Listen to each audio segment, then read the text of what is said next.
ನಮಸ್ತೆ ವೀಕ್ಷಕರೇ, ನಿತ್ಯ ಜ್ಯೋತಿರ ವಾಸ್ತು ಭವಿಷ್ಯ ವಿಶೇಷ ನೇರಪ್ರಸಾರ ಕಾರ್ಯಕ್ರಮಕ್ಕೆ ಸ್ವಾಗತ. ನಾನು ಚಿತ್ರಶ್ರೀ. ವೀಕ್ಷಕರೇ, ಇವತ್ತಿನ ಸಂಚಿಕೆಯಲ್ಲಿ ಇನ್ನೇನು ಕೆಲವೇ ದಿನಗಳು ಮುಗಿದ ನಂತರ ಮೇ ತಿಂಗಳು ಪ್ರಾರಂಭ ಆಗುತ್ತೆ. ನಾವು ಹಿಂದಿನ ಸಂಚಿಕೆಯಿಂದನೂ ಕೂಡ ಪ್ರತಿಯೊಂದು ರಾಶಿಗೆ ಸಂಬಂಧಪಟ್ಟಂತೆ ಪ್ರತಿ ತಿಂಗಳು ಸಹ ಮಾಸ ಭವಿಷ್ಯವನ್ನು ನೋಡ್ತಾ ಬರ್ತಾ ಇದ್ದೀವಿ. ಅದೇ ಪ್ರಕಾರವಾಗಿ ಏಪ್ರಿಲ್ನ ನಂತರ ಮುಂಬರ್ತಕ್ಕಂಥ ಮೇ ತಿಂಗಳಿನ ಮಾಸ ಭವಿಷ್ಯ, ಅದರಲ್ಲೂ ಮೇಷರಾಶಿಯವರಿಗೆ ಯಾವ ರೀತಿಯಾಗಿದೆ, ಎಷ್ಟು ಶುಭ ತರುತ್ತೆ, ಎಷ್ಟು ಲಾಭ ತರುತ್ತೆ, ಎಷ್ಟು ನಷ್ಟ ಉಂಟಾಗುತ್ತೆ, ಎಲ್ಲ ವಿಚಾರಗಳನ್ನು ಮಾತನಾಡ್ತಾ ಹೋಗೋಣ. ಅದಕ್ಕೂ ಮುಂಚೆ ಕಾರ್ಯಕ್ರಮಕ್ಕೆ ಗುರೂಜಿಗಳನ್ನು ಸ್ವಾಗತಿಸುವಂತಹ ಸಮಯ. ಖ್ಯಾತ ಜ್ಯೋತಿಷ್ಯರು, ಖ್ಯಾತ ಸಂಖ್ಯಾಶಾಸ್ತ್ರಜ್ಞರು ಮತ್ತು ಪಂಚಭೂತ ವಾಸ್ತು ತಜ್ಞರಾದಂತಹ ಶ್ರೀ ಮಂಜುನಾಥ್ ಗುರೂಜಿಗಳನ್ನು ಸ್ವಾಗತಿಸೋಣ. ಗುರೂಜಿ ನಮಸ್ತೆ, ಕಾರ್ಯಕ್ರಮಕ್ಕೆ ಸ್ವಾಗತ. ದಧೀಶಂಕ ತುಷಾರಾಭಂ ಶೀರ್ಣೋಧಾರಣವ ಸಂಭವಂ ನಮಾಮಿ ಶಶಿನಂ ಸೋಮಂ ಶಂಭೋರ್ಮುಕುಟಭೂಷಣಂ. ಗುರುಜಿ, ಇವತ್ತಿನ ಸಂಚಿಕೆಯಲ್ಲಿ ಮೇಷರಾಶಿಯ ವಿಚಾರಕ್ಕೆ ಸಂಬಂಧಪಟ್ಟಂತೆ ನಾವು ಪ್ರತಿ ತಿಂಗಳು ಸಹ ಒಂದೊಂದು ರಾಶಿಗೆ ಸಂಬಂಧಪಟ್ಟಂತೆ ಈ ತಿಂಗಳು ಯಾವ ರೀತಿಯಾಗಿದೆ ಮಾಸ ಭವಿಷ್ಯವನ್ನು ನೋಡ್ತಾ ಹೋಗ್ತಾ ಇದ್ದೀವಿ. ಹಾಗೆ ಇವತ್ತಿನ ಸಂಚಿಕೆಯಲ್ಲಿ ಮೇಷರಾಶಿಯವರಿಗೆ ನವಗ್ರಹಗಳ ಗೋಚಾರ ಯಾವ ರೀತಿಯಾಗಿ ಆಗ್ತಾ ಇದೆ, ಅದರ ಒಂದು ಆಧಾರದ ಮೇಲೆ ರಾಶಿಫಲ ಏನು ಹೇಳುತ್ತೆ, ಮತ್ತೆ ಆಚರಣೆಯ ಭಾಗವಾಗಿ ಮೇ ತಿಂಗಳು ಮೇಷರಾಶಿಯವರು ಏನು ಮಾಡಬೇಕು ಗುರುಜಿ? ನೋಡಿ, ತಾವು ಕೇಳಿದ ಹಾಗೆ ಮೇಷರಾಶಿ ವಿಚಾರದಲ್ಲಿ ಪ್ರತಿ ಮಾಸಿಕ ಫಲದಲ್ಲಿ ನಾವು ಪ್ರತಿಯೊಂದು ಗ್ರಹ ಗೋಚಾರದ ಅನುಸಾರವಾಗಿ ಫಲಗಳನ್ನು ಹೇಳ್ತೇವೆ. ಅದ್ರ ಜೊತೆಯಲ್ಲಿ ಗುರು ಮತ್ತು ಶನೇಶ್ವರ ಗೋಚಾರ, ಯಾಕಂದರೆ ದೊಡ್ಡ ಗ್ರಹಗಳಾಗಿರೋದ್ರಿಂದ ಈ ಪ್ರಮುಖ ದೊಡ್ಡ ಗ್ರಹಗಳು ಗೋಚಾರದ ವಿಚಾರವಾಗಿ ಫಲಗಳನ್ನು ನೋಡ್ತಾ ಹೋಗ್ತೀವಿ. ಮೊದಲನೇದಾಗಿ ಗುರು ಯಥಾವತ್ತಾಗಿ ತೃತೀಯ ಭಾವದಲ್ಲಿ ಮೇಷರಾಶಿಯವರಿಗೆ ಮುಂದುವರಿತಾ ಇದ್ದಾರೆ. ತೃತೀಯ ಭಾವ ಅಷ್ಟೇನು ಒಳ್ಳೆಯ ಫಲ ನೀಡೋದಿಲ್ಲ. ಆದರೂ ಕೂಡ ಗುರು ಭಗವಾನರು ತೃತೀಯ ಭಾವದಿಂದ ಗುರುವಿನ ಒಂದು ಸಪ್ತಮ ದೃಷ್ಟಿಯಿಂದ ಭಾಗ್ಯ ಭಾವಕ್ಕೆ ಹಾಕೋದ್ರಿಂದ ಸ್ವಲ್ಪ ಅದರ ಮೇಲೆ ಭಾಗ್ಯ ಭಾವದ ಮೇಲೆ ಪ್ರಭಾವ ಬೀರೋದ್ರಿಂದ ಅನುಕೂಲಕರ ವಾತಾವರಣ ಮೇಷರಾಶಿಯವರಿಗೆ ಮೇ ತಿಂಗಳಲ್ಲಿ ಜರುಗುತ್ತೆ. ಇನ್ನು ಉಳಿದಂತೆ ಶನೇಶ್ವರ ಗ್ರಹರು ವ್ಯಯ ಭಾವದಲ್ಲಿ ಈಗೇನು 7.5 ಶನಿ ನಡೀತಾ ಇದೆ ಸ್ವಲ್ಪ ಮೇಷರಾಶಿಯವರಿಗೆ. ಆದರೂ ಮಧ್ಯೆ ಶನಿ ಎಲ್ಲ ಪ್ರಾರಂಭಿಕ ಹಂತದ ಶನೇಶ್ವರ 7.5 ಶನಿ ಇರೋದ್ರಿಂದ ಸೊ ಯಾವುದೇ ರೀತಿ ಭಯ ಬೇಡ. ಸ್ವಲ್ಪ ಏನು ಶನೇಶ್ವರನಿಗೆ ಸಂಬಂಧಪಟ್ಟಂಥ ಏನು ಫಲಗಳು ಅಂತ ನೋಡೋದಾದರೆ ನಾವು ತಿಳಿಸಿರುವಂಥ ಶನೇಶ್ವರನ ಮಂತ್ರಗಳು ನೀವೇನು ಇಂದಿನ ಒಂದು ತಿಂಗಳಲ್ಲಿ ಮಾಡ್ತಾ ಇದ್ದೀರೋ ಅದನ್ನು ತಾವು ಮುಂದುವರಿಸಿದರೆ ಶನಿಯಿಂದ ಯಾವುದೇ ದುಷ್ಪರಿಣಾಮ ಇರೋದಿಲ್ಲ. ಇನ್ನು ಉಳಿದಂತೆ ನವಗ್ರಹಗಳ ಗೋಚಾರ ವಿಚಾರದಲ್ಲಿ ವಿಶೇಷವಾಗಿ ಮೊದಲೇದಾಗಿ ಮೇಷರಾಶಿಯವರಿಗೆ ಖುಷಿ ವಿಚಾರ ಏನು, ರಾಷ್ಟ್ರಾಧಿಪತಿ ರಾಶಿಗೆ ಗೋಚಾರ ಮೇ 11ನೇ ತಾರೀಕು ಜರುಗ್ತಾ ಇರುವಂಥದ್ದು. ಇದು ವರ್ಷಕ್ಕೆ ಒಂದು ಸತಿ ಬರುತ್ತೆ. ಸೊ ಮೇಷರಾಶಿಯವರು ಮೇ ತಿಂಗಳಲ್ಲಿ ರಾಷ್ಟ್ರಾಧಿಪತಿಯ ಗೋಚಾರದಿಂದ ಖುಷಿ ಪಡುವಂಥದ್ದು, ಇದು ಒಳ್ಳೆಯ ಗೋಚಾರ. ಮೇ 15ನೇ ತಾರೀಕು ನಂತರ ಸೂರ್ಯ ಭಗವಾನರು ಪಂಚಮಾಧಿಪತಿಯಾಗಿ ರಾಶಿಯಲ್ಲಿ ಗೋಚರವಾಗಿ ರಾಶಿಯಿಂದ ದ್ವಿತೀಯ ಭಾವಕ್ಕೆ ಹೋಗ್ತಾ ಇರುವಂಥದ್ದು ಮೇ 15ನೇ ತಾರೀಕು ನಂತರ ಜರುಗುತ್ತೆ. ಮತ್ತು ಮೇ 14ನೇ ತಾರೀಕು ತೃತೀಯ ಷಷ್ಠಮಾಧಿಪತಿಯಾದ ಬುಧನ ಬದಲಾವಣೆ ಆಗ್ತಾ ಇರುವಂಥದ್ದು. ಸೊ ಬುಧ ನಿಮ್ಮ ರಾಶಿಯಲ್ಲೇ ಇದ್ದು ಪ್ರಸ್ತುತ ದ್ವಿತೀಯ ಭಾವಕ್ಕೆ ಗೋಚರವಾಗ್ತಿರುವಂಥದ್ದು. ಹಾಗೆ ಶುಕ್ರ ಗ್ರಹರು ಇಷ್ಟು ದಿನ ನಿಮಗೆ ದ್ವಿತೀಯ ಭಾವದಲ್ಲಿ ಮೇಷರಾಶಿಯವರಿಗೆ ಇತ್ತು, 15ನೇ ತಾರೀಕು ನಂತರ ದ್ವಿತೀಯದಿಂದ ತೃತೀಯ ಭಾವಕ್ಕೆ ಹೋಗ್ತಾ ಇರುವಂಥದ್ದು ಜರುಗುತ್ತೆ. ಮತ್ತು ತಿಂಗಳ ಕೊನೆ ಭಾಗದಲ್ಲಿ ಬುಧ ಮತ್ತೊಂದು ಸತಿ ಒಂದು ಗೋಚಾರದಲ್ಲಿ 30ನೇ ತಾರೀಕು ಮೇ 30ನೇ ತಾರೀಕು ಮಿಥುನ ರಾಶಿಯಲ್ಲಿ ಶುಕ್ರನೊಟ್ಟಿಗೆ ಸೇರುವಂಥದ್ದು ದ್ವಿತೀಯ ಭಾವದಿಂದ ತೃತೀಯ. ಸೊ ಇಷ್ಟೆಲ್ಲ ಒಂದು ವಿಶೇಷವಾಗಿ ಬುಧ ಶುಕ್ರ ಸೂರ್ಯ ಗೋಚರ ಆಗ್ತಾ ಇರುವಂಥದ್ದು ಮತ್ತು ರಾಶಿಯಾಧಿಪತಿ ಮಂಗಳ ಗೋಚರ ಆಗ್ತಿರುವಂಥದ್ದು. ಉಳಿದಂತೆ ಶನೇಶ್ವರ ಆಗಿರ್ಬೋದು, ಗುರು ಗ್ರಹ ಆಗಿರ್ಬೋದು, ಅದರ ಒಂದು ಗೋಚಾರ ಪ್ರಭಾವ ಯಥಾಸ್ಥಿತಿ ಈ ಏಪ್ರಿಲ್ ತಿಂಗಳಲ್ಲಿ ಏನಿತ್ತು ಅದು ಮೇ ತಿಂಗಳಲ್ಲಿ ಮುಂದುವರಿಯುತ್ತೆ. ಈ ರೀತಿ ನವಗ್ರಹಗಳ ಗೋಚಾರದಲ್ಲಿ ಮೇಷರಾಶಿಯವರಿಗೆ ಜರುಗುವಂಥದ್ದು. ಹಾಗೆ ಅದರ ಜೊತೆಯಲ್ಲಿ ಬುಧ ಮತ್ತು ಶುಕ್ರನ ಪರಿವರ್ತನೆ ಯೋಗ ಕೂಡ ಉಂಟಾಗುವಂಥದ್ದು. 2 ಗ್ರಹದ ಪರಿವರ್ತನೆ ಯೋಗ ಯಾವಾಗ ಆಗುತ್ತೋ ಅದಕ್ಕೆ ರಾಶಿ ಪರಿವರ್ತನೆ ಯೋಗ ಉಂಟಾಗಿ ನಿಮಗೆ ತುಂಬ ಚೆನ್ನಾಗಾಗುತ್ತೆ. ಮೇ ತಿಂಗಳಲ್ಲೇ ಅದು ಕೂಡ ಜರುಗುತ್ತೆ ಪರಿವರ್ತನೆ ಯೋಗ ವಿಚಾರವಾಗಿ. ಇನ್ನು ಕೊನೆಯದಾಗಿ ಆಚರಣೆ ಭಾಗದಲ್ಲಿ ನೋಡಬೇಕಾದ್ರೆ ನಾವು ಜ್ಯೇಷ್ಠ ಮಾಸದ ಅಮಾವಾಸ್ಯೆ ಮೇ 16ನೇ ತಾರೀಕು ಏನು ಜರುಗ್ತಾ ಇದೆ ಕೃಷ್ಣ ಪಕ್ಷ ತಿಥಿಯಂದು ಅವತ್ತು ಶನೇಶ್ವರ ಜಯಂತಿಯನ್ನು ಆಚರಿಸಲಾಗ್ತಿರುವಂಥದ್ದು. ಸೊ ಆ ವಿಚಾರದಲ್ಲಿ ಈ ಒಂದು ಆಚರಣೆ ಭಾಗ ಮೇ 16ನೇ ತಾರೀಕು ಜರುಗ್ತಾ ಇದೆ. ಇನ್ನು ಹಲವಾರು ಆಚರಣೆಗಳು ಇರುತ್ತೆ. ಪ್ರತಿನಿತ್ಯ ನಾವು ಒಂದು ಪಂಚಾಂಗ ತಗೊಂಡಾಗ ಪ್ರತಿಯೊಂದು ಆಚರಣೆಗಳು ಬಂದೇ ಬರುತ್ತೆ. ಅದರ ಪ್ರಮುಖವಾದ ಆಚರಣೆಗಳನ್ನು ನಾವಿಲ್ಲಿ ಕವರ್ ಮಾಡ್ತಾ ಇದ್ದೀವಿ. ಸೊ ಈ ರೀತಿ ನವಗ್ರಹಗಳ ಗೋಚಾರ ಮತ್ತು ಆಚರಣೆ ಭಾಗವಾಗಿ ಮೇಷರಾಶಿಯವರಿಗೆ ಈ ರೀತಿ ಜರುಗ್ತಾ ಇದೆ. ಗುರುಜಿ, ಇನ್ನು ನವಗ್ರಹಗಳ ಗೋಚರದ ಪ್ರಭಾವ ಎಷ್ಟರ ಮಟ್ಟಿಗೆ ಮೇಷರಾಶಿಯವರಿಗೆ ಮೇ ತಿಂಗಳು ಬೀರ್ತಾ ಇರುವಂಥದ್ದು, ಅದರ ಒಂದು ಭಾಗವಾಗಿ ಏನು ಇದೆ ಅಂತ ಹೇಳಿ ಗುರುಜಿ? ನೋಡಿ, ವಿಸ್ತೃತವಾಗಿ ನವಗ್ರಹಗಳ ಗೋಚಾರ ಪ್ರಭಾವದಲ್ಲಿ ನೋಡಬೇಕಾದ್ರೆ ಗುರು ಭಗವಾನರು ಪ್ರಸ್ತುತ ಮೇ ತಿಂಗಳಲ್ಲಿ 3ನೇ ಭಾವದಲ್ಲಿ ಮುಂದುವರಿಯುವಂಥದ್ದು. ಸೊ ಜೂನ್ ಕಳೆಯೋದ್ವರೆಗೂ ಸ್ವಲ್ಪ ನಾವು ತಾವು ತಡಿಲೇಬೇಕು. ಇನ್ನೇನು ಮುಂದಿನ ತಿಂಗಳೇ ಜೂನ್ ಅಲ್ವಾ, ಮೇ ಕಳೆದ್ರೆ ಜೂನು. ಸೊ ಜೂನ್ 2ನೇ ತಾರೀಕು ನಂತರ ಚತುರ್ಥ ಭಾವಕ್ಕೆ ಗುರು ಭಗವಾನರು ಬರ್ತಾರೆ. ಸುಖ ಸ್ಥಾನ ಮತ್ತು ಗೃಹ ಸ್ಥಾನ ಅಂತ ಹೇಳ್ತೀವಿ, ಸುಖ ಭಾವ ಅಂತ ಹೇಳ್ತೀವಿ. ಅಲ್ಲಿಗೆ ಗುರು ಭಗವಾನರು ಸ್ಥಾನ ಪಲ್ಲಟವಾಗುವುದರಿಂದ ಗುರು ತಮಗೆ ಭಾಗ್ಯಾಧಿಪತಿ ಮತ್ತು ವ್ಯಯಾಧಿಪತಿಯಾಗಿ ಸುಖ ಸ್ಥಾನಕ್ಕೆ ಬಂದಾಗ ನಿಮಗೆ ಒಂದು ಧನ ಸಹಾಯ ಆಗುತ್ತೆ. ಹೊಂದಾಣಿಕೆ, ಹಣದ ಹೊಂದಾಣಿಕೆ, ಯಾವ ವಿಚಾರವಾಗಿ ಒಂದು ಮನೆ ತಗೋಬೇಕು, ಒಂದು ಸ್ಥಿರಾಸ್ತಿ ಚರಾಸ್ತಿ ಖರೀದಿ ಮಾಡ್ಕೋಬೇಕು, ಅದಕ್ಕೆಲ್ಲ ಮಂಗಳನ ಅನುಗ್ರಹ ಬೇಕಾದರೆ ಮಂಗಳ ಒಂದು ನಿಮಗೆ ಆಸ್ತಿನ ಕೊಡಿಸಿದ್ರೆ ಅದಕ್ಕೆ ಧನದ ಒಂದು ಸಂಚಯ ಆಗುವಂಥದ್ದು, ಧನದ ಒಂದು ಹೂಡಿಕೆ ಮಾಡ್ಕೊಳ್ಳುವಂಥದ್ದು ಗುರು ಭಗವಾನರಿಂದ ಅನುಗ್ರಹ ಸಿಗುವಂಥದ್ದು. ಇದು ಒಳ್ಳೆಯ ವಿಚಾರ. ಸೊ ಮೇ ತಿಂಗಳಲ್ಲಿ ಮೇಷರಾಶಿಯವರಿಗೆ ಸ್ವಲ್ಪ ಮಿಶ್ರ ಫಲ, ಯಾಕಂದರೆ ಗುರು ತೃತೀಯ ಒಂದು ಭಾವದಲ್ಲೇ ಮುಂದುವರಿಯುವಂಥದ್ದು ಸ್ವಲ್ಪ ಸಾಧಾರಣವಾಗಿರುತ್ತೆ. ಭಾಗ್ಯ ಮತ್ತು ವ್ಯಯಸ್ಥಾನಕ್ಕೆ ಅಧಿಪತಿಯಾಗಿರುವಂಥ ಗುರು ಇಲ್ಲಿ ಹೆಚ್ಚು ಅನುಕೂಲತೆಗಳು ಕೊಡೋದಿಲ್ಲ. ಹಾಗಾಗಿ ಗುರುಗಳಿಂದ ಹೆಚ್ಚು ಅಪೇಕ್ಷೆ ಪಡಬೇಡಿ. ಒಂದು ತಿಂಗಳು ಕಾದರೆ ಮುಂದಿನ ತಿಂಗಳು ಚೆನ್ನಾಗಿದೆ. ಸೊ 11ನೇ ತಾರೀಕು ನಂತರ ರಾಶಾಧಿಪತಿ ರಾಶಿಗೆ ಬರುವುದರಿಂದ ನಮ್ಮಲ್ಲಿ ಏನಾಗುತ್ತೆ, ಒಂದೊಂದು ರಾಶಿಗೆ ಸ್ವಾಮಿಗೆ 1, 4, 7, 10 ಅಂತ ಜ್ಯೋತಿಷಾಸ್ತ್ರದಲ್ಲಿ ಹೇಳ್ತೀವಿ. ಇದಕ್ಕೆ ನಾವು ಕೇಂದ್ರ ಭಾವ ಅಂದರೆ ಒಂದು ಮನೆ ಕಟ್ಟಬೇಕಾದ್ರೆ ಪಿಲ್ಲರ್ ಇರುತ್ತೋ, ಒಂದು ರಾಶಿಗೆ ಒಂದು ಲಗ್ನ ಕುಂಡ್ಲಿಗೆ ಕೇಂದ್ರ ಭಾವ 1, 4, 7, 10. ಸೊ 1ನೇ ಭಾವಕ್ಕೆ ಮೇಷರಾಶಿಗೆ ಮಂಗಳನೇ ಬರೋದ್ರಿಂದ ರುಚಕ ಮಹಾಪುರುಷ ಯೋಗ, ಪಂಚಮಹಾಪುರುಷ ಯೋಗಗಳಲ್ಲಿ ರುಚಕ ಮಹಾಪುರುಷ ಯೋಗ ಮೇಷರಾಶಿಯವರಿಗೆ ಈ ಪೂರ್ಣ ಪ್ರಮಾಣದಲ್ಲಿ ಸಿಗ್ತಾ ಇದೆ. ಇದರಿಂದ ಏನಾಗುತ್ತೆ, ಇದರಿಂದ ರಾಶಿಗೆ ರಾಶಾಧಿಪತಿ ಬರೋದ್ರಿಂದ ಶರೀರ ಬಲಿಷ್ಠವಾಗುವಂಥದ್ದು, ಒಂದು ಉಲ್ಲಾಸ ಉತ್ಸಾಹ, ನಿಮ್ಮಲ್ಲಿ ಏನೋ ಒಂದು ಹೊಸ ಚೈತನ್ಯ ಮೂಡುವಂಥದ್ದು ಮೇ ತಿಂಗಳಲ್ಲಿ. ಮತ್ತು ಮಂಗಳನು ರಾಶಾಧಿಪತಿ ಜೊತೆಗೆ ಭೂಮಿ ಪುತ್ರನಾಗಿರೋದ್ರಿಂದ ಭೂಮಿಗೆ ಸಂಬಂಧಪಟ್ಟಂಥ ವ್ಯವಹಾರಗಳು, ರಿಯಲ್ ಎಸ್ಟೇಟ್ ಉದ್ಯಮದವರು, ರೈತರಿಗೆ ತುಂಬ ಅನುಕೂಲವಾಗುವಂಥ ಮಾಸ ಮೇ ತಿಂಗಳು ಜರುಗ್ತಾ ಇದೆ.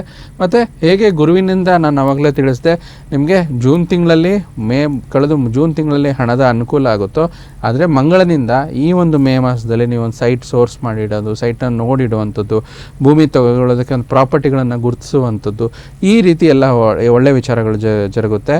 ಕೈಯಲ್ಲಿ ದುಡ್ಡಿಲ್ಲ ಅಥವಾ ಏನೇನೋ ಇದು ಮಾಡಿದ್ರು ಕೂಡ ಭೂಮಿ ಯೋಗ ಇದ್ದಾಗ ನಾವು ಸಜೆಸ್ಟ್ ಮಾಡೋದು ಸಾಲನೋ ಸೋಲನೋ ಒಂದು ಚಿನ್ನದ ಸಾಲನ ಇಟ್ಕೊಂಡು ತೊಗೊಂಡ್ರೆ ಒಳ್ಳೆಯದು. ಕೆಲವೊಂದು ಸತಿ ಏನಾಗುತ್ತೆ, ಜನಗಳು ಸುಮ್ಮನೆ ಅನ್ನೆಸರಿ ಒಂದು ಕಾರ್ ತೊಗೊಳ್ಳೋದಕ್ಕೆ ಒಂದು ಇನ್ನೇನದಕ್ಕೋ ಮಾಡ್ತಾರೆ. ಆದರೆ ಭೂಮಿ ವ್ಯವಹಾರಕ್ಕೆ ಆ ಗ್ರಹಗತಿಗಳು ಬಂದಾಗ ಅದ್ರ ಮೇಲೆ ಇನ್ವೆಸ್ಟ್ ಮಾಡಿದ್ರೆ ಒಳ್ಳೆಯದೇ ಕೊಡುತ್ತೆ. ಸೊ ಇದು ಒಂದು ವಿಚಾರ. ಮತ್ತು 8ರ ಅಧಿಪತಿ ಅಷ್ಟಮಾಧಿಪತಿ ಕೂಡ ಮಂಗಳನೇ ಆಗಿರೋದ್ರಿಂದ, ಅಷ್ಟಮ ಅಂದರೆ ಏನು, ನಿಮ್ಮ ಲೋನ್ಸು, ಇನ್ವೆಸ್ಟ್ಮೆಂಟ್ಸು ಮತ್ತು ಪಿತ್ರಾರ್ಜಿತ ಆಸ್ತಿ ವಿಚಾರವಾಗಿ ಏನಾದರೂ ತಗಾದೆಗಳು ನಡೀತಾ ಇದ್ದರೆ ಅದಕ್ಕೊಂದು ತಾರ್ಕಿಕ ಅಂತ್ಯ, ಅಂದರೆ ಏನೋ ಒಂದು ಜಡ್ಜ್ಮೆಂಟ್ ರಿಲೇಟೆಡ್ ಸಿಗುವಂಥದ್ದು ಈ ಮಾಸದಲ್ಲಿ ಜರುಗುವಂಥದ್ದು. ಮತ್ತು ಇನ್ನೂ ಎಲ್ಲ ಒಂದು ಅನುಕೂಲಕರ ರೀತಿ ಮೇ 11ನೇ ತಾರೀಕು ಸಿಗುವಂಥದ್ದು. ಮತ್ತು ಮೇ 11ರಿಂದ ಮೇ 16 ಈ ಒಂದು 5 ದಿನ ಒಂದು ಒಳ್ಳೆಯ ರಾಜಯೋಗ ಮೇಷರಾಶಿಯವರಿಗೆ ಅಂತ ಹೇಳ್ಬೋದು. ಯಾಕಂದರೆ ಪಂಚಮಾಧಿಪತಿ ಸೂರ್ಯನು ಕೂಡ ಮೇಷರಾಶಿಯಲ್ಲಿ ಇರ್ತಾರೆ ಮತ್ತು ರಾಶಾಧಿಪತಿ ಕೂಡ ಮೇಷರಾಶಿಯಲ್ಲೇ ಬರೋದರಿಂದ ಈ 5 ದಿನಗಳ ಕಾಲ ಮೇ 11ನೇ ತಾರೀಕಿಂದ ಮೇ 16ನೇ ತಾರೀಕು ರಾಜಯೋಗ ಉತ್ಪತ್ತಿ ಆಗಿರೋದ್ರಿಂದ, ಸೊ ಈ ಸಮಯದಲ್ಲಿ ನೀವೇನೇ ಇದ್ದರೂ ಈ ಸಮಯದಲ್ಲಿ ಒಂದು ಒಳ್ಳೆ ಖರೀದಿ, ಒಂದು ಒಳ್ಳೆ ನಿರ್ಧಾರ, ಒಂದೇನೋ ಶುಭ ಕಾರ್ಯದ ವಿಚಾರವಾಗಿ ಡಿಸೈಡ್ ಮಾಡುವಂಥದ್ದು ನಿಮಗೆ ಇಡೀ ವರ್ಷ ನಿಮಗೆ ಬೂಸ್ಟ್ ಅಪ್ ಕೊಡುತ್ತೆ. ಈ ದಿನದಲ್ಲಿ 5 ದಿನ ಮಾತ್ರ ಮಾಡಿದರೆ, ಯಾಕಂದರೆ 5 ದಿನ ಬಿಟ್ಟರೆ ಮೇ 16ನೇ ತಾರೀಕು ನಂತರ ಸೂರ್ಯ ಮುಂದೆ ಹೊರಟೋಗ್ತಾರೆ ವೃಷಭ ರಾಶಿಗೆ. ಮೇಷರಾಶಿಯಲ್ಲಿದ್ದಾಗ ಈ ಡಿಸಿಷನ್ಸ್ ಮಾಡೋದು ತುಂಬ ಒಳ್ಳೆಯದು. ಮತ್ತು ಮುಂದಿನ ಒಂದು ವಿಸ್ತೃತ ಪ್ರಭಾವದಲ್ಲಿ ನೋಡೋದಾದರೆ ಶುಕ್ರನ ಗೋಚಾರ ಕೂಡ 15ನೇ ತಾರೀಕು ನಡೆಯುವಂಥದ್ದು. ಇಲ್ಲಿ ದ್ವಿತೀಯ ಮತ್ತು ಸಪ್ತಮಕ್ಕೆ ಅಧಿಪತಿಯಾಗಿರುವಂಥ ಶುಕ್ರ ಗ್ರಹರು ಬುಧನ ಮನೆಗೆ 3ನೇ ಮನೆಗೆ, ರಾಶಿಯಿಂದ 3ನೇ ಮನೆಗೆ ಜರುಗುತ್ತೆ. ಇಲ್ಲೇನಾಗುತ್ತೆ ಅಂದರೆ ಒಂದು ರಾಶಿಗೆ ದ್ವಿತೀಯ ಮತ್ತು ಸಪ್ತಮಾಧಿಪತಿ ಮತ್ತು ತೃತೀಯ ಷಷ್ಠಮಾಧಿಪತಿಯಾದ ಬುಧ ಪರಿವರ್ತನೆ ಯೋಗದಲ್ಲಿ ಬರುವಂಥದ್ದು. ಸೊ ಅಲ್ಲೇನಾಗುತ್ತೆ, ಬುಧ ಮತ್ತು ಶುಕ್ರನ ಪರಿವರ್ತನೆ ಯೋಗ ಕ್ರಮವಾಗಿ 14-15ನೇ ತಾರೀಕು ನಂತರ ಜರುಗೋದ್ರಿಂದ ಇದರಿಂದ ಹೆಚ್ಚು ಅನುಕೂಲತೆಗಳು ಸಿಗುತ್ತೆ. ಯಾವ ರೀತಿ ಅನುಕೂಲತೆಗಳು ಅಂತಂದರೆ ವಿಶೇಷವಾಗಿ ಏನೋ ಒಂದು ಪ್ರಾಪರ್ಟಿ ವಿಚಾರವಾಗಿ, ಮತ್ತು ಇನ್ನೊಂದು ಒಂದು ಮದುವೆ ವಿಚಾರವಾಗಿ, ಕುಟುಂಬದ ಎಕ್ಸ್ಪಾನ್ಷನ್ ವಿಚಾರವಾಗಿ, ಮತ್ತು ಲೋನ್ಸ್ ವಿಚಾರವಾಗಿ. ಬುಧ ಷಷ್ಠಾಧಿಪತಿ ಆಗಿರೋದ್ರಿಂದ ಲೋನ್ಸ್ಗೂ ಕೂಡ ನೀವೇನೋ ಅಪ್ಲೈ ಮಾಡಿದ್ದೀರಾ, ಸ್ಟ್ರಕ್ ಆಗಿದೆ, ಡಾಕ್ಯುಮೆಂಟ್ಸ್ ಮಿಸ್ಸಿಂಗ್ ಇದೆ, ಸಮಥಿಂಗ್ ಏನೇ ಇಶ್ಯೂಸ್ ಇದ್ದರೂ ಕೂಡ ಬುಧ ಮತ್ತು ಶುಕ್ರನ ಪರಿವರ್ತನೆ ಯೋಗದಿಂದ ಆ ಒಂದು ದೈವಾನುಗ್ರಹದಿಂದ ಎಲ್ಲ ಕೆಲಸ ಆಗುತ್ತೆ. ಈ ರೀತಿ ಒಂದು ನವಗ್ರಹಗಳ ಗೋಚಾರದ ವಿಸ್ತೃತ ಪ್ರಭಾವ ಮೇಷರಾಶಿಯವರಿಗೆ ಮೇ ತಿಂಗಳಲ್ಲಿ ಜರುಗ್ತಾ ಇದೆ. ಗುರುಜಿ, ಇನ್ನು ಮುಂದುವರೆದು ನೋಡೋದಾದ್ರೆ ರಾಷ್ಟ್ರಾಧಿಪತಿ ಗೋಚಾರದಿಂದ ಮೇಷರಾಶಿಯವರಿಗೆ ರಾಶಿಫಲ ಏನ್ ಹೇಳುತ್ತೆ, ಅದ್ರ ಜೊತೆಗೆ ಯಾವೆಲ್ಲ ಅನುಕೂಲತೆಗಳನ್ನ ಅವರು ಮೇ ತಿಂಗಳಿನಲ್ಲಿ ಪಡೆದುಕೊಳ್ತಾ ಇದ್ದಾರೆ? ನೋಡಿ, ನಾನು ಆವಾಗಲೇ ಹೇಳಿದೆ, ರಾಶಿಯ ರಾಶಾಧಿಪತಿ ರಾಶಿಗೆ ಬಂದಾಗ ರುಚಕ ಮಹಾಪುರುಷ ಯೋಗ ಜರುಗ್ತಾ ಇದೆ ಮೇಷರಾಶಿಯವರಿಗೂ. ಅದರಲ್ಲೂ ವಿಶೇಷವಾಗಿ ಮೇ 11ನೇ ತಾರೀಕು ನಂತರ ಮೇಷರಾಶಿಗೆ ಸಂಬಂಧಪಟ್ಟಂಥದ್ದು ಇದು ಒಂದು ಒಳ್ಳೆಯ ಯೋಗ ನಿರ್ಮಾಣ ಮಾಡುವಂಥದ್ದು. ಇನ್ನು ಮೇಷರಾಶಿಯವರಿಗೆ ಉದ್ಯೋಗದ ವಿಚಾರ, ವ್ಯಾಪಾರಸ್ಥರಾಗಿದ್ದರೆ ನೋಡೋದಾದರೆ, ನೀವು ಯಾರು ಕ್ರಿಯಾತ್ಮಕ ಚಟುವಟಿಕೆಗಳಿರ್ತೀರೋ ಅಥವಾ ನೀವು ಸಾಫ್ಟ್ವೇರು, IT ಇಂಡಸ್ಟ್ರಿ ಉದ್ಯೋಗಗಳಾಗಿರ್ತೀರೋ, ಪ್ರೊಫೆಷ್ನಲ್ ಫೀಲ್ಡಲ್ಲಿ ಇರ್ತೀರೋ, ನಿಮಗೆ ಒಳ್ಳೆಯ ಅನುಕೂಲತೆಗಳು ಮೇ ತಿಂಗಳಲ್ಲಿ ಹೆಚ್ಚಾಗಿ ಜರುಗುತ್ತೆ. ಮತ್ತು ಅಂಕಿಅಂಶಗಳ ಪ್ರಕಾರ ಒಂದು ಏನೋ ಅವರು ಒಂದು ಮಾಡಿರುವಂಥ ಕ್ರೆಡಿಟ್ಸ್ ಅದನ್ನೆಲ್ಲ ಅವ್ರದ್ದೊಂದು ಒಳ್ಳೆ ಗುಡ್ ಕೌಂಟ್ನ ತಗೊಂಡು ಬಡ್ತಿ ಕೂಡ ಸಿಗುವಂಥದ್ದು ಚಾನ್ಸಸ್ ಮೇ ತಿಂಗಳಲ್ಲಿ ಮೇಷರಾಶಿಯವರಿಗೆ ಜರುಗುವಂಥದ್ದು. ಸೊ ಇಲ್ಲಿ ಮತ್ತೆ ಸ್ವಲ್ಪ ಸಣ್ಣ ಪುಟ್ಟ ಅವ್ರ ಸೀನಿಯರ್ ಕಲೀಗ್ಸ್ ಜೊತೆ ಸ್ವಲ್ಪ ಕಿರಿಕಿರಿಗಳಾಗ್ಬೋದು. ಯಾಕೆ ಷಷ್ಠಾಧಿಪತಿ ಬುಧ ವೃಷಭ ರಾಶಿಯಲ್ಲಿದೆ, ಅದಕ್ಕೆ ಮೇಷರಾಶಿಯವರಿಗೆ ಸ್ವಲ್ಪ ಕಿರಿಕಿರಿಗಳು ಅವರು ಇರುವಂಥ ವರ್ಕ್ ಪ್ಲೇಸಲ್ಲಿ ಜರುಗುತ್ತೆ. ಅದ್ರ ಬಗ್ಗೆ ಸ್ವಲ್ಪ ಹುಷಾರಾಗಿರಬೇಕು. ಮತ್ತು ವ್ಯಾಪಾರದಲ್ಲಿ ವಿಶೇಷವಾಗಿ ಪಾರ್ಟ್ನರ್ಶಿಪ್ ಬಿಸ್ನೆಸ್, ಪಾಲುದಾರಿಕೆ ವ್ಯವಹಾರಗಳಲ್ಲಿ ಇರ್ತಿರೋ ನಿಮಗೆ ಒಂದು ಹೆಚ್ಚು ಅನುಕೂಲತೆಗಳು ಸಿಗುವಂಥದ್ದು. ಮಾರ್ಕೆಟಿಂಗ್ ಇತ್ಯಾದಿ ಬಿಸ್ನೆಸ್ಗಳಲ್ಲಿದ್ದರೆ ಒಳ್ಳೆ ಲಾಭ ಸಿಗುತ್ತೆ. ಮತ್ತು ಮೇಷರಾಶಿಯವರಿಗೆ ಸಂಬಂಧಪಟ್ಟಂಥವರು ಯಾರು ಫ್ರೀಲ್ಯಾನ್ಸಿಂಗ್ ಉದ್ಯೋಗ ಮಾಡ್ತಿದ್ದೀರಾ, ಒಂದು ಪಾರ್ಟ್ ಟೈಮ್ ಜಾಬು, ಫ್ರೀಲ್ಯಾನ್ಸಿಂಗ್ ಏನು ಮಾಡ್ತಿದ್ದೀರಾ, ನಿಮಗೆ ಒಳ್ಳೆ ಹೆಚ್ಚು ಅವಕಾಶಗಳು ಸಿಗುತ್ತೆ. ಅವಕಾಶ ಸಿಕ್ಕಂಗೆ ನಿಮ್ಮ ಆದಾಯದ ಮೂಲ ಕೂಡ ಜಾಸ್ತಿ ಆಗುವಂಥದ್ದು ಮೇಷರಾಶಿಯವರಿಗೆ. ವಿಶೇಷವಾಗಿ ನೆಟ್ವರ್ಕು, ಮಾರ್ಕೆಟಿಂಗು, ಡಿಜಿಟಲ್ ಮೀಡಿಯಾ ಮತ್ತು ಈ ಸೋಷಲ್ ಮೀಡಿಯಾಗೆ ಸಂಬಂಧಪಟ್ಟಂಥ ಕೆಲಸಗಳು ಹೆಚ್ಚಾಗಿ ಬರುವಂಥದ್ದು. ಸೊ ಈ ರೀತಿ ನಿಮಗೆ ಒಂದು ಬೂಸ್ಟ್ ಸಿಗುತ್ತೆ. ಮತ್ತು ಇನ್ನು ಆದಾಯದ ವಿಚಾರದಲ್ಲಿ ಮೇಷರಾಶಿಯವರಿಗೆ ತಿಂಗಳ ಮೊದಲ ಅರ್ಧ ಭಾಗದಲ್ಲಿ ಒಳ್ಳೆ ವ್ಯವಹಾರಗಳು ಕುದುರುತ್ತೆ. ವಿಶೇಷವಾಗಿ ರಿಯಲ್ ಎಸ್ಟೇಟು, ಭೂಮಿಗೆ ಸಂಬಂಧಪಟ್ಟಂಥ ವ್ಯವಹಾರಗಳು ಮತ್ತು ಯಾವುದಾದ್ರೂ ಸ್ವಲ್ಪ ಹೊಸ ಹೊಸ ಉದ್ಯೋಗದಲ್ಲಿ. ಆದರೆ ಕಿವಿ ಮಾತಿಷ್ಟೇ, ಸ್ವಲ್ಪ ನಿಮ್ಮ ಸೇವಿಂಗ್ಸ್ ಕಡೆ ಗಮನ ಇರಲಿ. ಮತ್ತು 15ನೇ ತಾರೀಕು ನಂತರ ಒಂದು ವಿಚಾರವಾಗಿ ಯಾವುದಾದ್ರೂ ಒಂದು ವಿಶೇಷ ಸ್ಪೆಕ್ಯುಲೇಟಿವ್ ಗೇನ್ಸು, ಲಾಟ್ರಿ, ಇನ್ವೆಸ್ಟ್ಮೆಂಟು ಬಗ್ಗೆ ಸ್ವಲ್ಪ ಹುಷಾರಾಗಿರಿ. ಏನೇ ಇದ್ರೂ ಕೂಡ ಲೀಗಲ್ ಆಗಿ ಮುಂದುವರಿಯೋದ್ರಿಂದ ಯಾವುದೇ ರೀತಿ ಸಮಸ್ಯೆ ಬರಲ್ಲ. ನೀವೇನೇ ಒಂದು ಡಿಸಿಷನ್ಸ್ ತೊಗೋಬೇಕು, ಒಂದಲ್ಲ 2 ಸತಿ ಯೋಚನೆ ಮಾಡಿ ಡಿಸಿಷನ್ಸ್ ತೊಗೊಳ್ಳಿ, ಇದರಿಂದ ಒಳ್ಳೆಯದಾಗುತ್ತೆ. ಮತ್ತು ಗೌರ್ಮೆಂಟ್ಗೆ ಸಂಬಂಧಪಟ್ಟಂಥ ಸ್ಕೀಮ್ಗಳು ಅಂತ ಕಣ್ಮುಚ್ಚಿ ಇನ್ವೆಸ್ಟ್ ಮಾಡಬೇಡಿ, ಅದರಿಂದ ಕಳ್ಕೊತೀರಾ. ಹಾಗೆ ಮೇಷರಾಶಿಯವರಿಗೆ ವೈಯಕ್ತಿಕ ಸಂಬಂಧದ ವಿಚಾರವಾಗಿ ನೋಡೋದಾದರೆ ಈ ಒಂದು ಮೇ ತಿಂಗಳಲ್ಲಿ ಒಂದು ಈ ಗುರಿ ಇಟ್ಟು ನಿಮ್ಮ ಈ ತಿಂಗಳಿನ ಒಂದು ಕೆಲಸ ಏನು ಪ್ಲ್ಯಾನರ್ ಅಂತ ಹೇಳ್ತೀರಾ, ಅದನ್ನು ಮೇಷರಾಶಿಯವರು ಚೆನ್ನಾಗಿ ಮುಗಿಸ್ಕೊತೀರಾ. ಮತ್ತು ಪ್ರತಿಯೊಂದು ವಿಚಾರದಲ್ಲಿ ಸಂಬಂಧಗಳಿಗೆ ತುಂಬ ಒಳ್ಳೆ ಚೆನ್ನಾಗಿರುವಂಥ ಮಾಸ ಈ ಒಂದು ಮೇ ಮಾಸದಲ್ಲಿ. ಅದರಲ್ಲೂ ವಿಶೇಷವಾಗಿ ಮೇಷರಾಶಿಯವರು ಯಾರು ವಿದೇಶಿ ವ್ಯಾಪಾರ ವಹಿವಾಟುಗಳಲ್ಲಿ ಕೆಲಸ ಮಾಡ್ತಿದ್ದೀರೋ, ವಿದೇಶದಲ್ಲಿ ಇದ್ದೀರೋ, ಅವರಿಗೆ ತುಂಬ ಒಳ್ಳೆಯದು. ಹೊಸ ಹೂಡಿಕೆ ಮಾತ್ರ ಅದನ್ನು ಸ್ವಲ್ಪ ಅವಾಯ್ಡ್ ಮಾಡ್ಕೊಳ್ಳಿ. ಕೊನೆಯದಾಗಿ ಆರೋಗ್ಯದ ವಿಚಾರದಲ್ಲಿ ಸ್ವಲ್ಪ ಹೃದಯ ಸಂಬಂಧಿ ಕಾಯಿಲೆ, ರಕ್ತದೊತ್ತಡ ಬಗ್ಗೆ ಸ್ವಲ್ಪ ಗಮನವಿರಲಿ. Little bit of extra precaution to be taken in May ಅಂತ ಹೇಳ್ತೀವಿ. ಸ್ವಲ್ಪ ಸಿಂಪಲ್ ಆಗಿ ಮನೆಗೆ ಸಂಬಂಧಪಟ್ಟಂಥ ಪ್ರಾಣಾಯಾಮ, ಯೋಗ, ಧ್ಯಾನದಿಂದ ಇದನ್ನೆಲ್ಲ ನೀವು ನಿಯಂತ್ರಿಸ್ಕೋಬೋದು. ಯಾಕಂದರೆ ಎಲ್ಲದಕ್ಕೂ ಒಂದು ಪರಿಹಾರ ಅಂತಲ್ಲ, ಆರೋಗ್ಯವೇ ಭಾಗ್ಯ ಅನ್ನಂಗೆ ಅವ್ರವ್ರು ಮಾಡುವಂಥ ಅವ್ರವ್ರ ಆರೋಗ್ಯ ಅವ್ರ ಕೈಯಲ್ಲಿರುತ್ತೆ, ಇರೆಸ್ಪೆಕ್ಟಿವ್ ಆಫ್ ದಶಾಭುಕ್ತಿಗಳ ಪ್ರಕಾರ. ಸೊ ಅದನ್ನು ಮಾಡ್ಕೊಳ್ಳಿ ಅಂತ ಹೇಳ್ತೀನಿ. ಈ ರೀತಿ ಮೇಷರಾಶಿಯವರಿಗೆ ಮೇ ತಿಂಗಳಲ್ಲಿ ಸ್ವಲ್ಪ ಮಿಶ್ರ ಫಲ, ಉದ್ಯೋಗ ಆಗಿರ್ಬೋದು, ವ್ಯವಹಾರ, ವ್ಯಾಪಾರ, ವೈಯಕ್ತಿಕ ಆರೋಗ್ಯ ವಿಚಾರದಲ್ಲಿ ಮೀಡಿಯಂ ರಿಸಲ್ಟ್ಸ್ ಅಂತ ಹೇಳ್ಬೋದು. ಗುರುಜಿ, ಇನ್ನು ನಕ್ಷತ್ರಗಳ ಆಧಾರಿತವಾಗಿ ಇನ್ನೇನಾದರೂ ಫಲಗಳನ್ನು ಮೇಷರಾಶಿಯವರು ಪಡೆದುಕೊಳ್ತಾ ಇದ್ದಾರಾ? ಪರಿಹಾರ ಭಾಗಕ್ಕೆ ಏನು ಮಾಡ್ಕೊಳ್ಬೇಕು ಮೇಷರಾಶಿಯವರು ಮೇ ತಿಂಗಳಿನಲ್ಲಿ ಮಾತ್ರ? ನೋಡಿ, ವಿಶೇಷವಾಗಿ 3 ಪ್ರಮುಖ ನಕ್ಷತ್ರಗಳು ಅಶ್ವಿನಿ, ಭರಣಿ, ಕೃತಿಕ. ಅಶ್ವಿನಿ ನಕ್ಷತ್ರದ ವಿಚಾರವಾಗಿ ಒಂದು ಹೊಸ ವಿಚಾರದಿಂದ ನಿಮಗೆ ಒಂದು ಪ್ರೇರಣೆ ಲಭಿಸುತ್ತದೆ. ಇದರಿಂದ ಸಮಸ್ಯೆಯಿಂದ ಹೊರಗಡೆ ಬರ್ತೀರಾ, ಇದು ಒಳ್ಳೆಯ ವಿಚಾರ. ಭರಣಿ ನಕ್ಷತ್ರದವರು ಸರಿಯಾಗಿ ನಿರ್ಧಾರದಿಂದ ನಿಮಗೆ ಸಾಧನೆ ಮಾಡುವಂಥ ಸಮಯ ಸಿಗುವಂಥದ್ದು ಈ ತಿಂಗಳಲ್ಲಿ. ಸೊ ನಿಮ್ಮ ಸಾಧನೆಗೆ ಸೂಕ್ತವಾಗಿ ಮನ್ನಣೆ ಕೂಡ ಸಿಗುತ್ತೆ. ಕೃತಿಕಾ ನಕ್ಷತ್ರದವರಿಗೆ ಏನಾದರೂ ದೈಹಿಕ ಸಮಸ್ಯೆಗಳಿದ್ದರೆ ಈ ತಿಂಗಳಲ್ಲಿ ಅದನ್ನು ಅಂತ್ಯಗೊಳಿಸುವಂಥದ್ದು, ಅದರಿಂದ ಒಂದು ಖುಷಿಯಾಗಿರುವಂಥ ವಿಚಾರ. ಮತ್ತು ಪರಿಹಾರಗಳ ಭಾಗವಾಗಿ ನೋಡೋದಾದರೆ ಈ ಒಂದು ನಕ್ಷತ್ರ ಅಲ್ದಿರ ವಿಶೇಷವಾಗಿ ಕಾರ್ತಿಕೇಯನ ಸ್ತೋತ್ರಗಳು ಹೇಳುವಂಥದ್ದು ಮತ್ತು ಕೆಂಪು ಬಣ್ಣದ ಹೂಗಳನ್ನು ಅರ್ಪಿಸಿ ಸುಬ್ರಹ್ಮಣ್ಯ ಸ್ವಾಮಿಯ ದರ್ಶನ ಮಾಡುವಂಥದ್ದು ಒಳ್ಳೆಯದಾಗುತ್ತೆ. ಮತ್ತು ಹತ್ತಿರ ಇರುವಂಥ ಯಾವುದಾದ್ರೂ ಧಾರ್ಮಿಕ ಕೇಂದ್ರಗಳಲ್ಲಿ ಸ್ವಲ್ಪ ನೀವೇನಾದರೂ ದಾನವಾಗಿ ನೀಡಬಹುದು. ನಿಮಗೆ ಕೈಲಾದಷ್ಟು ಇದರ ವಿಚಾರವಾಗಿ ದಾನ ಧರ್ಮಗಳನ್ನು ಮಾಡುವುದು. ಮತ್ತು ದುರ್ಗಾದೇವಿಯ ಆರಾಧನೆ ದಿನಾಲು ಮಾಡಿ. ಯಾಕಂದ್ರೆ ರಾಹು ಪ್ರಭಾವ ಮೇಷರಾಶಿಯವ್ರಿಗೆ ಜಾಸ್ತಿ ಇರೋವಂಥದ್ದು. ದಿನ ಆರಾಧನೆ ಅಂದರೆ ದೇವ್ರ ಫೋಟೋಗೆ ಕೈ ಮುಗಿಯುವಂಥದ್ದು, ದುರ್ಗಾದೇವಿ ದೇವಸ್ಥಾನ ಹತ್ತಿರ ಇದ್ರೆ ಹೋಗುವಂಥದ್ದು. ಮತ್ತು ವಿಶೇಷವಾಗಿ ಮಂಗಳವಾರ, ಶುಕ್ರವಾರ ನಿಂಬೆಹಣ್ಣಿನ ಹಾರವನ್ನು ದಾನವಾಗಿ ನೀಡಿ ದೇವಿ ದೇವಸ್ಥಾನದಲ್ಲಿ.